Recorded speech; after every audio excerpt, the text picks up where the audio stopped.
এখানে বসে আছিস কেন রে মধুদা? হাঁটতেও দেখলাম না সকালে। কি আর বলবো রে ঝুমা, ঘরে অভাবের জ্বালা, কাজে বেরোতে ইচ্ছে হচ্ছিল না। তা না হয় বুঝলাম, কিন্তু এভাবে বসে থাকলে তো আর কিছুই হবে না। অন্য কিছু ভাবিসনি? কি ভাববো বল, কোনো কাজই এখন ঠিক মতো চলছে না। সব জায়গায় খরচ বেড়েছে, আয় তেমন কিছু নেই। একটা কথা ভাবছি, শোন, তোকে একটা ব্যবসার কথা বলি। এই পোনা মাছের ব্যবসা। পোনা মাছ? ওইটাতে কি লাভ হয়? অবশ্যই হয়। কত লোক কিনছে পোনা মাছ, পুকুরে ছাড়ে বড় মাছ পাবে বলে। আমরাও তো চেষ্টা করতে পারি, বল। আরে, পোনা মাছ তো শহর থেকে আনতে হয়, তার খরচ কে দেবে বল দেখি। শোন, আমার মনে হয় খরচটা আমরা ভাগাভাগি করে নিতে পারি। শুরুতে ছোট্ট করে শুরু করবি, তারপর দেখবি আয় বাড়ছে। বুঝলাম কথা, কিন্তু বাজারে ঠিক মতো বেচতে পারবো তো? ও নিয়ে চিন্তা করিস না, গ্রামে অনেকেই এখন পুকুরে পোনা ছাড়তে চায়। তোর খদ্দের ঠিকই পাবি।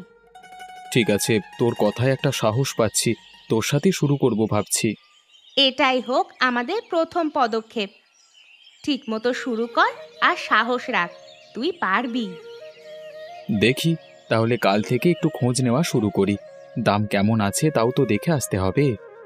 ঠিক আছে, আমি তোর সাথে যাব। আমাদের কাজটা শুরু করতে হবে।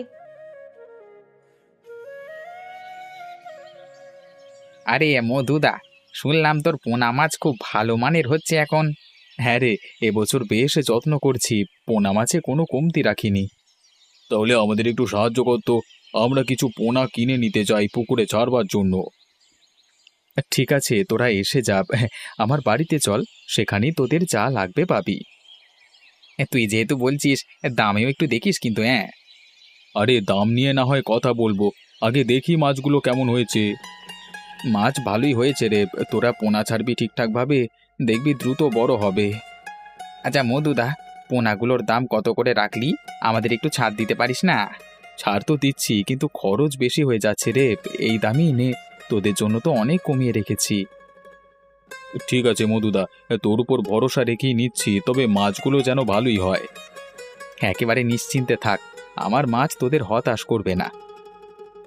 বেশ বেশ, দেখি কেমন হয়। তোর কথা শুনে সাহস পাচ্ছি।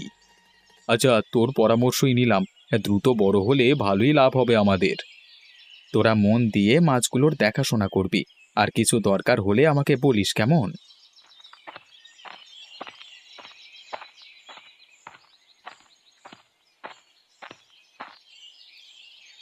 দেখিস পল্টু, ডিম পোনা থেকে চারা পোনা তৈরি করতে কিছু কৌশল লাগে। একেবারে সময় ধরে ধরতে হয়। হ্যাঁ গো, শুনেছি এই কাজে হাতের কাজও ভালো হতে হয়। তা তোমরা কবে থেকে এই কাজ করছো? আমরা অনেক দিন ধরে করছি পল্টু, তবে তোর মতো নতুন কেউ আসলে ভালো লাগে।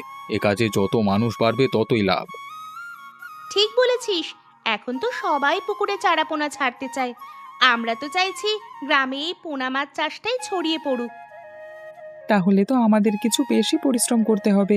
যত বেশি পোনা হবে ততই বেশি বিক্রি করতে পারবো। বুঝলি, এই যে ছোট ছোট চারা, এগুলো সঠিক সময় বিক্রি করতে পারলে বেশ লাভ হবে। সময় মতো না ছাড়লে কিন্তু ঝুঁকি আছে। হ্যাঁ, তবে একটা জিনিস খেয়াল করতে হবে, ডিম থেকে পোনা যত্ন করে রাখতে হয়, না হলে নষ্ট হয়ে যায়। তা ঠিক, আমার ইচ্ছা আছে তোমাদের সাথেই কাজ শুরু করবার। দেখি কিছু আয় করতে পারি কিনা।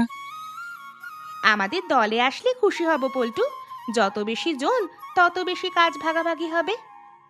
আরে, আমরা তো চাই গ্রামের সবাই এই কাজ শিখুক, দেখবি 2-1 মাসেই আয় বাড়তে শুরু করবে। তবে খরচের দিকটাও একটু ভাবা উচিত। শুরুতেই বেশি খরচ করলে কিন্তু পুঁজি কমে যাবে।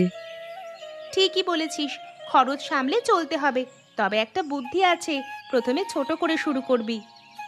সেই জন্যই বলছি, বেশি পোনা ছাড়িস না, যতটা পারিস ততটাই রেখে বিক্রি করবি, তাহলে খরচ কম পড়বে। তাহলে আমাদের এটাই লক্ষ্য থাকুক, প্রথমে ছোট করে শুরু করব, তারপর যা হবে দেখা যাবে। হ্যাঁ রে, ধীরে ধীরে বড় করা যায়। আগে তো কাজটা শেখা দরকার ভালো করে।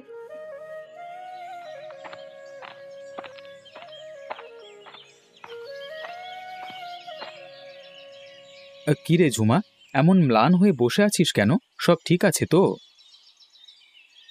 ঠিক আর কই মধুদা, ছেলের শরীরটা খুব খারাপ, ডাক্তারের কাছে যাব, কিন্তু টাকা পয়সা সব ফাঁকা।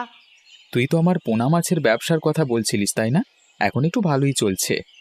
হ্যাঁ মধুদা, তোর উপকারে আমার কত যে লাভ হলো ভেবেছিস কখনো? তোর উপকার করতে পেরে খুশিই তো লাগে। তুই চাইলে আমার ব্যবসায় যোগ দিয়ে কাজ করতে পারিস। মধুদা, আমার ছেলেটা আর সংসারটার জন্য কাজ তো করতে চাই, কিন্তু বাইরে যাব কিভাবে? দেখ, তোকে বাইরে যেতে হবে না। তুই বাড়িতে বসে আমার পোনা মাছের হিসেবটা রাখবি খাতায়। বাড়িতে বসে কাজ করতে পারবো বলছিস? তুই বুঝি আমায় রোজগারের সুযোগ দিবি? এই টাকাটা রাখ, ছেলেটাকে ডাক্তারের কাছে নিয়ে যাস, আর যা ফলটল লাগে খাওয়াস। কাজের জন্য তোকে সপ্তাহে টাকা দেব। তুই যে আমার কত বড় উপকার করলি রে মধুদা, ভাবতেও পারিনি। এ তো আর কিছু না, আমরা সবাই তো একে অপরের আপনজন। ঠিক বলেছিস, এই সহযোগিতায় আমি আর চিন্তায় থাকবো না। তুই চিন্তা করিস না ঝুমা, সব ঠিক হয়ে যাবে দেখবি।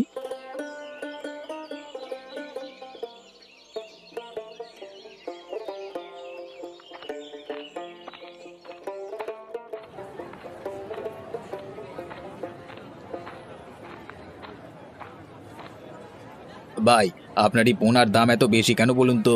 অন্য দোকানে কমই তো পাচ্ছি। আমার পোনা মাছ কিন্তু দেশীয়, গ্যারেন্টি দিচ্ছি তাড়াতাড়ি বড় হবে। বুঝলাম, কিন্তু অন্য দোকানে তো আরো সস্তা পাচ্ছি, দামটা কমানো যায় না? ভাই, দাম তো একটু বেশি, কিন্তু মাছের মানে আমি গ্যারেন্টি দিচ্ছি। দেখুন একবার। দাম একটু কমানো ভাই, দেখি কিনি।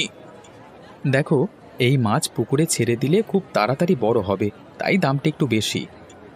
শুনলাম, কিন্তু বাজারে তো আরো অনেক মাছ আছে, একটু কম হলে নিতাম।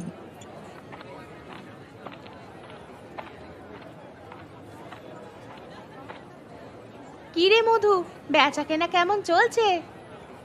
আর কি বলবো ঝুমা, কেউ কিনতে চায় না, সবার কাছে দাম বেশি লাগছে। ঠিক আছে, হতাশ হবি না, প্রথম দিকে একটু এমন হয়। ধৈর্য ধর, ঠিক ক্রেতা আসবে, দেখিস। একদিন নেই তাতে কি, ভেঙে পড়লে হবে না। আসল জিনিস মানুষ বুঝতে একটু দেরি করে। জানি না রে, বাজার শেষ হয়ে যাচ্ছে, কেউই কিনলো না, তাই মনটা খারাপ। মন খারাপ করিস না, পরের বার ঠিক ভালোই বিক্রি হবে। আমার কথা মিলিয়ে নিস মধুদা। ভালো পোনা চাষ করেছি, আর মানুষ আজে বাজে মাছ কিনছে। কিনুক, তারা বুঝবে। বাজার শেষ, তুমি পোনা মাছগুলো বাড়িতে নিয়ে যাও। বুঝলি, দারুণ হয়েছে রে গৌতম। মধুর কাছ থেকে কেনা পোনাগুলো কত বড় বড় হয়ে গেছে। বলিস না, আমি ভেবেছিলাম কতটুকু হবে, কিন্তু এত তাড়াতাড়ি বড় হলো। পোনা মাছগুলো খুব ভালো ছিল। এমন সাফল্য পাবো ভাবিনি, মনে হচ্ছে এবার লাভের মুখ দেখব। ঠিক করেছি, পরের বারও মধুর কাছ থেকেই পোনা কিনবো।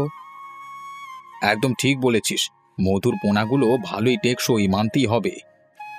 তার জন্যই তো আমি ওই লোকটার উপর ভরসা করি, সে সত্যিই ভালো। আমরা সবাই ওর কাছ থেকে পোনা কিনলে ওর ব্যবসাও ভালো চলবে, আর আমাদেরও লাভ হবে। জানিস, গরিব মানুষটা নিজের পয়সায় এই ব্যবসা ধরে রেখেছে, তার জন্যই সাহায্য করতে চাই। একদম, আমাদের দায়িত্ব ওকে সাহায্য করা। আমরা প্রতি বছর দুবার করে পোনা মাছ কিনে আমরা নতুন আর একটা পুকুরে চাষ করব। আমার কিন্তু ভয় করছে রে সমীর। কিছুই ভয় নেই, বেড়া আমাদের বাকিতে মাছ দেবে না। দেখ এবার কি করি, নে বিষটা ঢেলে দে, আশেপাশে কেউ নেই।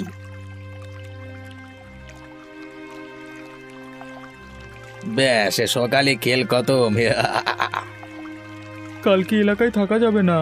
কাল সকালে আমরা দুজনে পোনা মাছ কিনতে চলে যাবো, ঠিক আছে? কি হলো রে, সব মাছ মরে ভেসে আছে কেন? মনে হয় কেউ পুকুরে বিষ দিয়ে মাছ মেরে দিয়েছে।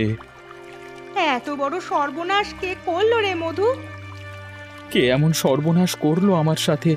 এতদিনের পরিশ্রম সব শেষ হয়ে গেল। মধু, কষ্ট করিস না, আমরা তদন্ত করব কে এমনটা করেছে। তুই চিন্তা করিস না মধু, আমরা সবাই মিলে তোর পাশে আছি। এতগুলো মাছ এত কষ্টে বড় করেছিলাম, এক নিমেষে সব শেষ হয়ে গেল। মাথা ঠান্ডা রাখ, আমরা ঠিক দোষীকে ধরবো। মধু, এমন করে দুঃখ করিস না, দোষীকে ঠিক খুঁজে বের করব আমরা। যদি আবার সব শুরু করতে পারতাম। জানিস তো কত কষ্ট করে এই মাছগুলো বড় করেছিলাম। আমরা তোর সাথে আছি, আবার নতুন করে সব শুরু করব। দোষীকে ধরলে পরের বারও তুই আবার নতুন করে মাছ চাষ করতে পারবি। কে এমন নিষ্ঠুর কাজটা করলো? মধুর পুকুরে বিষ দিয়ে মাছ মেরে ফেললো। ভাবতেই পারছি না, মধুর তো কারোর সঙ্গে তেমন শত্রুতা নেই। সন্দেহজনক মানুষ তো আছেই। রমেশ আর সমীরের কথা মনে পড়ছে। রমেশ আর সমীর, ওরা তো নিজেরাই মাছ চাষ করতে চাইছে। তারাও আবার এত দূর থেকে ডিম পোনা কিনছে। তবে এই ঘটনা আর কারোর কাজে লাগবার কথা না। তবে কি করব? কেউ না কেউ তো ইচ্ছে করে এই সর্বনাশ করেছে। কাল সকালে ফতেমার সাথে দেখা করে দেখি, কিছু জানলে বলবে। ঠিক আছে, আমি তোকে নিয়ে যাব। মধুর এই কষ্ট সহ্য হচ্ছে না। কি বলছিস গৌতম? ওর জন্য আমাদের কিছু করতেই হবে। আসলে আমাদের গ্রামে এসব প্রথমবার ঘটছে, এভাবে চলতে দেওয়া যায় না। এবার মধুর পাশে দাঁড়াতে হবে। এভাবে তাকে একা থাকতে দেওয়া ঠিক না। তবে সাবধানে থাকতে হবে, কারো কোনো ভুল যেন না হয়। হ্যাঁ, আমরা সবাই মিলে চেষ্টা করব। মধুর ক্ষতিপূরণ করতেই হবে।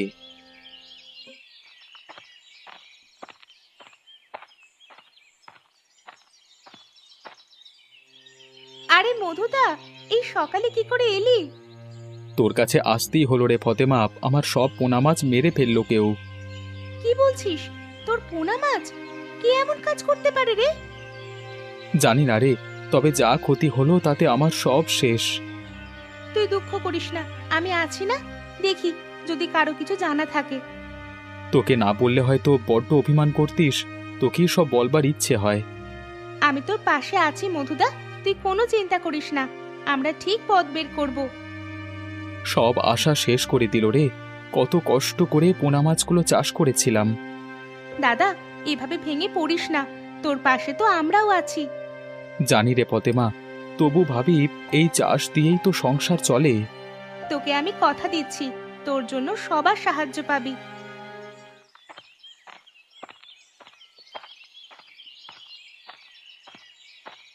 তোদের মনে হচ্ছে ফতেমা জানে কারা মধুর পুকুরে বিষ দিয়েছে?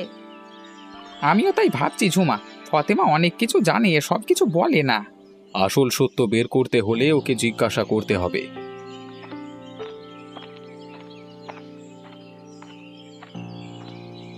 ফতেমা, আমরা জানি তুই কিছু লুকোচ্ছিস। মধুর ক্ষতি কে করেছে? বললাম তো, আমি কিছু জানি না, ওরা নিজেরাই হয়তো জানে। হ্যাঁ, তুই না বললে মধুর উপর কি ঘটেছে সেটা জানতেই পারবো না। ঠিক আছে, রমেশ আর সমীরকেই দেখেছি পুকুরে বিষ দিতে। তাই বলিস? ওরা এত নিচে নেমে গেছে? আমি কিছু বলতে চাইনি, কিন্তু এখন তো তোরা জানছিস। ফতেমা, তুই অনেক বড় কাজ করেছিস। মধু জানুক এই কথা।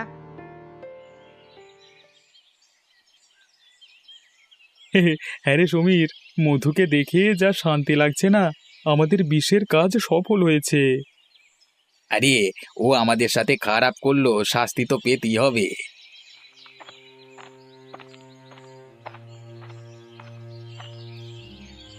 তোরা যা করেছিস সেটা শাস্তির যোগ্য। এই তোরা এখানে কি করছিস? তোরাই আমার পুকুরের মাছ মেরেছিস না? তুই আমাদের বকশিস দিয়ে মাছ বিক্রি করলে তবেই আমরা থামতাম। লজ্জা হয় না তোদের? মধুর এত বড় ক্ষতি করলি তোরা। মধু ভাই, ওদের উচিত শিক্ষা দিতে হবে। শাস্তি দিলে কি মাছ ফিরে আসবে? মাফ করে দে ওদের। মধুদা, তুমি এত বড় মন দেখালে, সত্যি প্রশংসার যোগ্য। আমি চাই ওরা শুদ্ধ হোক, এটাই আমার চাওয়া। দাদা, তুই আবার নতুন করে শুরু করেছিস, সেটাই শান্তি। একদম মনোবল হারাস না। আমি তোদের সবার জন্যই চেষ্টা করব, নতুন করে শুরু করব। তুই আমাকে অনেক সাহস দিয়েছিস। তুই চাষে পুরো মন দে, আমরা তোকে সব রকম সাহায্য করব। এইবার পোনা মাছের নগরী বানাবো আমরা, তুই পুকুর নিয়ে ভাবিস না। মধুদা, আমরা সবাই তোমাকে সঙ্গ দেব, তোমার পাশে আছি। অনেক পোনা মাছ আমরাই কিনবো, তুমি করে যাও মধুদা। তোমরা সবাই পাশে থাকলে সব সম্ভব। এবার তোদের পোনা মাছ সবাই চাইবে, ভালো করে শুরু কর। আসলেই তোর মাছ হবে সবার পছন্দের। দাদা, এবার যেন আমাদের স্বপ্ন পূরণ হয়। হ্যাঁ, ঠিক বলেছিস।